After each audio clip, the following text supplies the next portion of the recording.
à Dieu, et nous sommes là et nous constatons cette vie de foi que nous avons dans nos cœurs, dans nos vies, de savoir que ce Dieu qui vit dans les cieux vit dans nos cœurs. Amen. Et c'est une grâce. Je vais demander à Payoun qui prie Seigneur pour moi. Alléluia. On prie Seigneur ensemble, s'il vous plaît. Seigneur, Merci Jésus. on est bien ce matin, mon bien-aimé. Gloire à Dieu. Seigneur, quel bonheur d'être dans ta présence. Merci Jésus. Quelle joie, quel réconfort pour nous. Comme nous sommes dans ta présence, Seigneur, toutes les craintes, toutes les peurs s'en vont. Parce que tu es notre Dieu, tu es notre bien. Seigneur, merci pour cette réunion bénie. Je sais qu'elle est bénie. Amen. Je sais que tu bénis ton serviteur. Parce que ta parole, c'est notre bien. C'est ce qu'on a besoin, Seigneur. Dirige cette réunion. Conduis ton serviteur. Donne-lui cette pleine liberté. Seigneur, pour que nos cœurs soient pleins de toi. Gloire à Dieu. À toi la gloire, Seigneur. Merci. Merci, Jésus. Merci. Seigneur. Amen. Amen. Dieu, pour la grâce de Dieu, pour cette bonne communion devant Jésus, Dieu, et merci, de ressentir sa Jésus. présence. Quelle richesse. Alléluia. On peut être là avec un orateur, un grand messager, et puis ne pas avoir, vous savez, dans le monde il y a des orateurs, et puis pas avoir cette présence de Dieu, c'est que des mots, c'est des beaux mots, bien utilisés, mais il n'y a rien derrière. Mais peut-être quelqu'un qui ne sait pas parler, peut-être comme moi, je n'ai pas tous les mots, mais s'il y a la présence de Dieu, Alléluia. quel bonheur pour nos cœurs, quel bonheur pour nos vies, de prêcher l'évangile, mais il y a l'Esprit qui est là. Amen. Et l'Esprit de Dieu rend vivant la parole, et cette parole, elle touche nos cœurs, elle touche nos vies, et elle nous donne des décisions à prendre. Gloire à Dieu. Gloire à Dieu. La parole de Dieu est un moteur qui motive notre âme pour aller plus loin dans les choses de Dieu, et c'est ce qu'on a besoin. Amen. On a besoin de l'Esprit de Dieu pour nous motiver à aller encore plus loin, parce que n'oublions pas qu'on est encore dans notre corps. Amen. Et notre corps est là pour nous freiner, pour nous arrêter sur le chemin de la foi. Paul disait, qui me délivrera de ce corps de mort? Et c'est une réalité.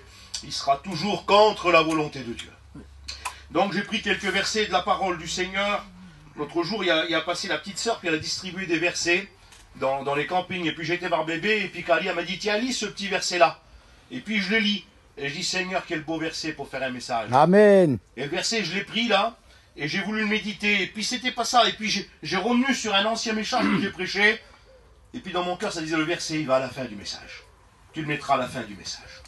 Et donc c'est ce que j'ai fait. Amen. Je crois ce matin que le Seigneur va nous parler, est-ce que vous le croyez? Amen. Vous voulez entendre Dieu vous parler? Amen. Ou est-ce que vous voulez entendre un homme vous parler? Non. Je n'aurai rien à vous dire d'intéressant. Mais si c'est Dieu qui vous parle, ça sera intéressant. Parce que quand Dieu parle, c'est intéressant. Et nous voulons être là et puis être assidus à la parole du Seigneur. Amen. Il y a un texte de la parole du Seigneur, c'est dans l'auteur aux Hébreux.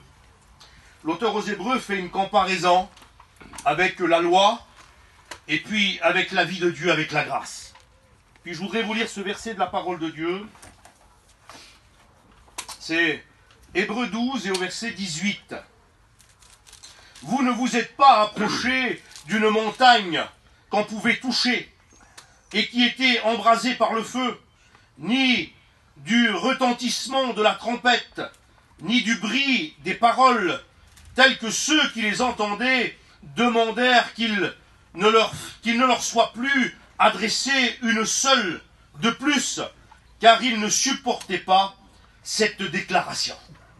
Et l'auteur continue, et il dit plus loin au verset 21, « Et ce spectacle était si terrible que Moïse dit, « Je suis épouvanté, et tout trembla. » Et il continue, et il dit plus loin au verset 22, « Mais vous, vous êtes approchés de la montagne de Sion, de la cité du Dieu vivant, la Jérusalem céleste, des myriades qui forment le cœur des anges. » Beauté.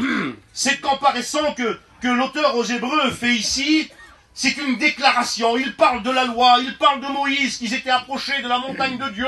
Et puis cette montagne était embrasée comme Moïse s'y approchait.